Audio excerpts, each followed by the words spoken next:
আসসালামু আলাইকুম ভিউয়ার্স।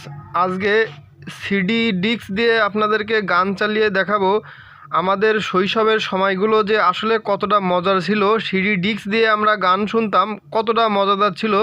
আজকে সেটা একটু আপনাদের সঙ্গে শেয়ার করব। দেখেন, চালিয়ে দেখাচ্ছি। সাজদা, জগদীশ সিংয়ের সাজদা একটা অ্যালবাম, খুব জনপ্রিয়, আমার পছন্দের একটা সিডি। আমি এখন প্লে করে আপনাদেরকে দেখাবো।